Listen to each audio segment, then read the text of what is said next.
తర్వాత దీంట్లోనే రెండో పాయింట్ ఏంటంటే ఆయన అబద్ధమాడని దేవుడు. చూద్దాం. తీతుకు రాసిన పత్రిక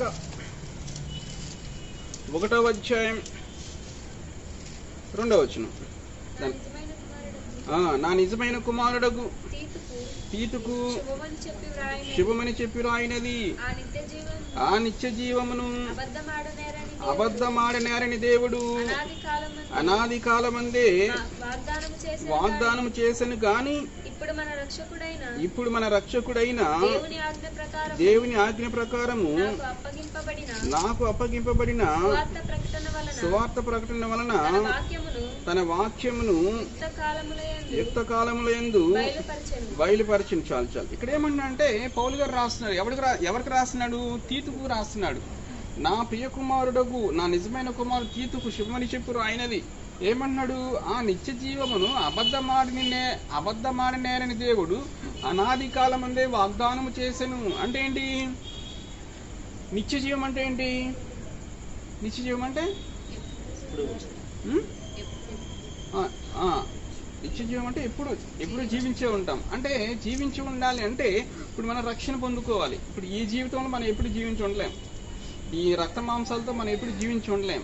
అయితే మన యేసుప్రభు దగ్గరికి వచ్చినప్పుడు, ఆయన రక్తంతో కడగబడ్డప్పుడు మనకేమవుతుందంటే, ఆయన మరలా వచ్చినప్పుడు చనిపోయిన వాళ్ళు తిరిగి లేస్తారు మహిమ శరీరంతో. ఆయన ఇప్పుడు వస్తే మన శరీరాల మహిమ శరీరంగా మార్చబడి మనం ఆయన కలుసుకుంటాం. అప్పుడు మనం నిత్య జీవంలోకి ప్రవేశిస్తాం. అప్పుడు ఒకసారి మహిమ శరీరం వచ్చిందంటే ఇక మరణం అనేది ఉండదన్నమాట. యుగయుగాలు ఆయనతో కలిసి మనం పరిపాలన చేస్తాం, ఆయనతో కలిసి జీవిస్తాం. అయితే ఏమన్నాడు? ఆ నిత్య జీవమును అబద్ధమాడనేరని దేవుడు అనాది కాలమందే వాగ్దానం చేశాడు. అనాది కాలమందే అంటే ఎప్పుడు వాగ్దానం చేశాడు? ఎప్పుడు చేశాడు వాగ్దానం? మీకు నిత్య జీవం ఆదాము తప్పు చేసినప్పుడు, ఆదాము ఎప్పుడైతే ఆ పుండు తిని దేవుని ఆజ్ఞ అతిక్రమించారో, ఎప్పుడైతే అప్పుడు పాపం వచ్చిందో, ఆ పాపం ద్వారా మరణం వచ్చిందో, అప్పుడే ఆదాము ఆ తప్పు చేసినప్పుడే దేవుడు వాగ్దానం చేశాడు మెస్సయ్యను పంపిస్తానని, క్రీస్తుని పంపిస్తాను, క్రీస్తుని భూమి మీద పంపిస్తాను. అప్పుడే వాగ్దానం చేశాడు. అందుకే ఏమంటున్నాడంటే ఆ నిత్య జీవమును అబద్ధమాడనేరని దేవుడు అనాది కాలమందే వాగ్దానం చేశాను. అయితే ఇప్పుడు అది యేసు ప్రభు ద్వారా బయలుపరచబడింది అని చెప్తున్నాడు. అంటే ఏంటి? అబద్ధమాడనేరని దేవుడు అబద్ధమాడు. అదే మన వాళ్ళైతే ఎన్ని చెప్తారో రోజుకి, ఎన్ని చెప్తారో. ఒకసారి దేవుడు అంటాడు, నువ్వు లేచుట, నువ్వు కూర్చుంటా, లేచుట నాకు తెలియను అంటాడు. మనం చెప్పుకున్నాం. అంటే ఏంటి? మనం రోజుకి ఎన్నిసార్లు కూర్చుంటామో, ఎన్నిసార్లు లేస్తామో లెక్కేసుకుంటామా? లెక్కేసుకుంటాం. కానీ దేవుడు లెక్కేస్తాడంట. మనం మరి ఎన్నిసార్లు కూర్చున్నాం, ఎన్నిసార్లు లేసాం అంతా కూడా దేవుడు కౌంట్ చేస్తాడంట. అంటే ఇక మన అబద్ధాలు లెక్కేస్తే ఎన్ని ఉంటాయో గ్రంథాలే రాయాల్సి వస్తుంది అనమాట. చూద్దాం. అదే సంఖ్యాకాండము 23వ అధ్యాయం 19వ వచనం. దేవుడు అబద్ధమాడుటకు ఆయన మానవుడు కాదు. పశ్చాత్తాపపడుటకు ఆయన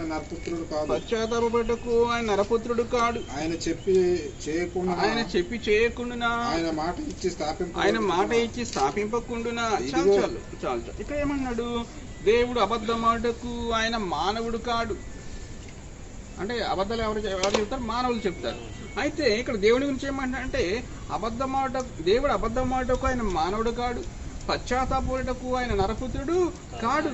మనం ఎవరికన్నా ఎవరన్నా మన దగ్గరికి వచ్చి హెల్ప్ అడిగారు, ఒకసారి చేస్తాం, 2 సార్లు చేస్తాం, 3 సార్లు చేస్తాం, లేకపోతే 10 సార్లు చేస్తాం, లేదా 100 సార్లు చేస్తాం. తర్వాత చేయగలమా? మనం చేయలేం. ఎందుకంటే మన శక్తి సామర్థ్యాలు అంత ఉండవు. మనకే బోలని అవసరాలు ఉంటాయి. ఏదో ఒకసారి 2 సార్లు 4 సార్లు అంటే చేస్తాం, కానీ పదే చేయాలంటే ఎవరైనా చేయగలరా? ఎవరు చేయలేరు. అయితే దేవుడి గురించి ఏమన్నా అంటే ఆయన పశ్చాత్తాపపడుటకు ఆయన నరపుత్రుడు కాడు. ఆయన చెప్పాడు అంటే చేస్తాడు అంతే. మాట ఇది ఒక డైలాగ్. నేనది మాట చెప్తే మడం తిప్పం. అది మాట చెప్తే మనం తిప్పం అనమాట. దేవుడి దగ్గర అలా ఉంటుంది అనమాట. ఆయన పశ్చాత్తాపడుటకు నరపుత్రుడు కాడు. ఇంకేమంటున్నాడు? ఆయన చెప్పి చేయకుండా, ఆయన మాట ఇచ్చి స్థాపింపకుండా. ఆయన చెప్పి చేయకుండా ఉంటాడా? ఆయన మాట ఇచ్చి స్థాపింపకుండా ఉంటాడా? ఆయన మాట ఇచ్చాడంటే చేస్తాడు, ఆయన చెప్పాడంటే ఖచ్చితంగా స్థాపిస్తాడు. ఎందుకంటే దేవుడు అబద్ధమాటకు ఆయన మానవుడు కాడు, పశ్చాత్తాపడుటకు ఆయన నరపుత్రుడు కాడు. అంటే ఈ బి పాయింట్ ఇక్కడ సెకండ్ పాయింట్ ఏంటంటే ఆయన అబద్ధమాడని దేవుడు. మొదటి పాయింట్ ఏంటి? నమ్మదగిన దేవుడు. రెండు, అబద్ధమాడని దేవుడు.